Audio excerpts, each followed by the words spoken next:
Ito 5 years ako makontent sa kanila. 5 years. Kasi hindi ako sinasagot kung sino ang nasa likod. Sino ang nagpatulpo sa akin. Saan ka makakita ng ganun? Tinulungan mo na? Ipapatulpo ka pa?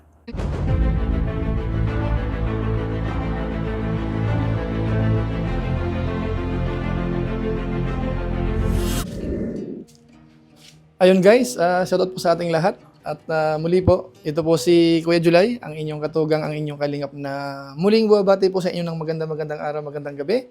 Sang panig man po tayo ng mundo naroon at sa araw na ito panibagong vlog po tayo.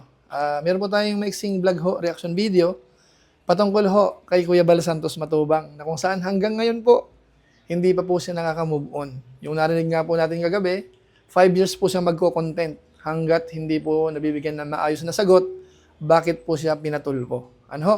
Pag-usapan po natin yan maya-maya ng konti. Pero bago po yun, konting paalala po si Kuya July. Baka sakaling meron po ditong hindi nakasubscribe sa ating YouTube channel, huwag natin kalimutan. July Paunil. Tapos, pakipindot lang po yung notification bell button para lagi po tayong updated sa aking mga video upload. Tapos yung ating Facebook page po, July Paunil 2.0, pwede po nating i-follow at saka po pwede po nating i-like. So maraming salamat po. At kung okay lang, sina Kalinga Prab po, Kuya Bal Santos Matubang, pangunahin, pakisuportahan po ang kanilang YouTube channel. At idamay nyo naman po yung mga Lingap partners kapag may time po kayo. Kami po yun. Mga reactors, mga charity vloggers, mga katukatuwang po ng Team Kalingap, pwede po nating suportahan din. So maraming salamat po sa inyong lahat. Ngayon tuloy na po tayo, pag-usapan na po natin itong patungkol nga po sa napakainit o kaya lumaking issue po sa Team Kalingap. Ang pinaka-main na dahilan po niyan ay yung pagpapatulfo po kay Kuya Bal Santos Matubang. Na hanggang ngayon po, hindi pa po natin malaman, hindi pa po nare-reveal kung sino nga ba ang pinaka-mastermind po noon. Sino ang promotor? Mga kabayan po natin, sponsor ho ba? Vlogger ho ba? O yung pamilya? Lalo't sa ngayon po, idinidiin po ni Hasa, kahapon na gawan po natin ng reaction video po yun, si Nanay Hansel. Ano po? Bagamat sabi ko naman, mukhang malabo na si Nanay Hansel ang pinakautak po niyan. Kasi alam naman po natin yung buhay po nila noon, hindi naman siguro may isip nila na ganun po ang gawin kay Kuya Bal Santos Matubang. Kaya ako po naniniwala na baka na-influensyahan lang po siya. Ano po? Ngayon ang tanong, kung sakasakaling na-influensyahan, sino nga ba? Kaya po natin ito tinatanong kasi ramdam ko po na si Kuya Bal Santos Matubang po ay talagang apektado po niyan sa nangyari na yan. Sabi niya nga po kagabi doon sa kanyang live stream, 5 years siya magko-content. So kapag ka po sinabing ganun, medyo hindi maganda yon. Talagang ang gulo ho ay tuloy-tuloy. Bakit nga ba ganon? Ito panoorin po natin. Kuya Bal, please move on na tayo. Kaumay, mag-move on. Mag-move on ka na. Ito 5 years ako makontent sa kanila. 5 years. Kasi hindi ako sinasagot kung sino ang nasa likod. Sino ang nagpatulpo sa akin. Pag malaman ko na, siguro titigil na ako. Tugo na ako. Yun. Ikaw mag-move on ka na. Ako hindi. 5 years nga ito, content ko sila. Kasi hindi ko alam kung sino nagpatulpo, anong dahilan. Hindi man sila sumasagot sa atin. Ganun yun. So ayan po mga kalingap, ang linaw ho ng sinabi ni Kuya Bal Santos Matubang. Doon po sa mga viewers na nagsasabi, Kuya Bal, tama na. Huwag na ho natin i-content yan para manahimik na. Mukhang hindi ho yun masusunod.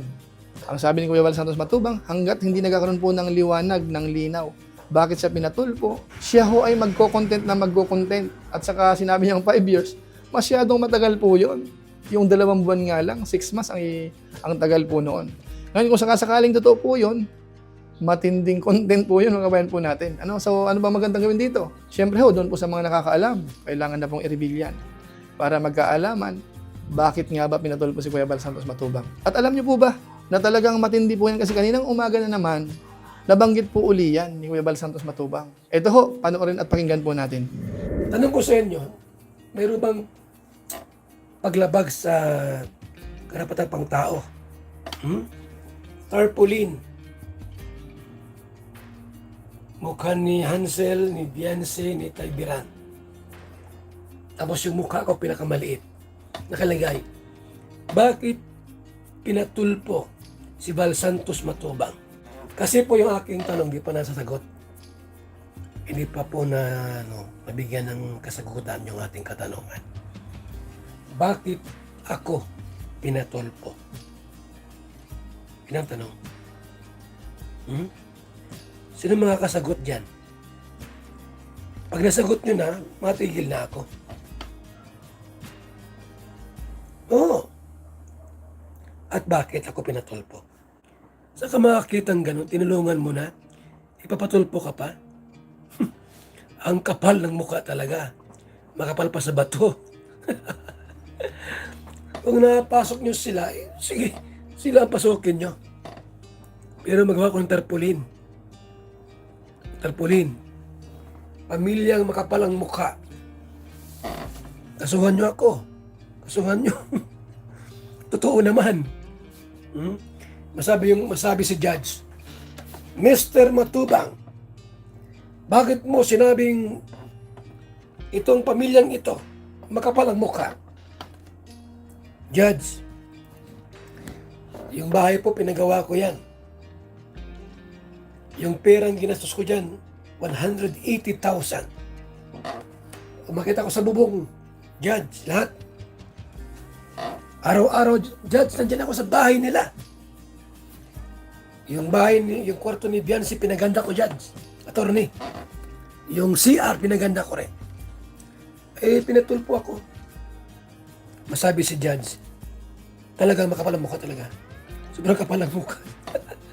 Saka makakita mga kaibigan, only in the Philippines, tinulungan mo na, pinahiya ka pa, pinatulpo. Anong argument? Anong argument? Di na ako mapayag na mawala ang love team. Tapos, baka raw bawiin ko yung bahay. Yun ang argument. Wala sa hulog po. Sinong advisor nito? Sinong advisor nito? Pinahiya niyo ang Batalero family. Ginawawa niyo ang Batalero family. Sa totoo lang po. Sa totoo lang. Pinawawaan niyo ang Batalero family. Ako pang binangga ninyo. So ayun mga kabayan po natin, balak pa pong lagyan ng tarpaulin. Ilalagay yung mukha ho ng pamilya, tapos ni Kuya Bal Santos Matubang, malit lang daw sa kanya. So anong ibig sabihin? Lumalala po ng lumalala ang sitwasyon. Kaya siguro ho, doon po sa mga concern, o kaya doon sa nakakaalam kung sino nga ba ang pinakautak, baka panahon na po para i-reveal po natin. Ang tinutukoy ko po ay yung pamilya. Ako po naniniwala na sila po ang nakakaalam niyan. So wala naman po sigurong masama kung sakasakaling sasabihin nila kung ano nga ba ang totoo. Bagamat sa obserbasyon po natin sa mga nangyayari, nagkakabahabahagi na po yung mga kaalyado po nila. Yung iba ho, kumakampi kay Mang Iking. Yung iba naman, nagagalit kay Mang Iking. Kaya minsan ho, kahit yung labas na po doon sa grupo nila, parang gusto pa pong puntahan para lamang po magantihan din po si Mang Iking. At yung iba naman ho, binabanatan naman po si Kapisot. At alam naman po natin, si Kapisot at saka po si Mang Iking, matindi ho ang bangayan yan. Magkaaway, minsan nagiging magkaibigan, kaso nga lang ho, may mga kanya-kanyang motibo, may mga kanya-kanyang pinaglalaban, iniisip kung saan sila makikinabang, kaya sa ngayon, nagtitirahan po sila. Yung ibang sponsor, kumakampi kay Mang Iking, yung ibang sponsor naman, doon kay Kapisot. So mahaba pa po ang lalakbayin siguro. Dito nga po sa usapin ng dalawa na yan, involved po yung ilan sa mga sponsors at yung sa pamilya, hindi ko po sigurado kung sila po ay kumalas na sa mga yan. Kasi balita natin nung nakaraan, yung pamilya ay gusto na po ng katahimikan. So inuulit ko po, yung patungkol ho sa nagpatulpo, bakit pinatulpo si Kuya Bal Santos Matubang, sino nagpatulpo, kailangan po masagot yon para si Kuya Bal Santos Matubang ay matahimik na po. Kung hindi ho yan masasagot, asahan nyo po ang content ni Kuya Bal Santos Matubang ay tuloy-tuloy. At siyempre po yung mga reactors naman, magre-reaction po yun, kamukha nito. Kung walang binanggit si Kuya Bal, baka walang reaksyon na ganito. O may binanggit si Kuya Bal, nagawa po tayo ng reaksyon. Habang tayo po ay nagpapahangin dito sa baba. Nasaan na po ngayon mga kababayan po natin? Habang gumagawa po tayo ng mixing reaction video. Kasi hinantay ko po yung sasakyan natin pinapaayos ko po kasi. So habang naghihintay, dito muna tayo sa garahe. Gumawa tayo ng vlog po. So maraming salamat po sa inyo. Yan lang po muna siguro ang ating mixing reaction video po patungkol po sa bagay na yan. At kung inyo naman po itong nagustuhan, baka naman po pwede po nating i-share So muli, ito po si Kuya July, ang inyong katugang, ang inyong kalingap na pansamantalang nagpapaalam po muna. Kita-kita ulit tayo sa mga sunod ko pang vlog. Maraming salamat sa inyong walang sawang pagsuporta po sa ating YouTube channel. Pagpalain nawa ng Diyos, mabuhay tayong lahat. God bless po. Yan, bye-bye.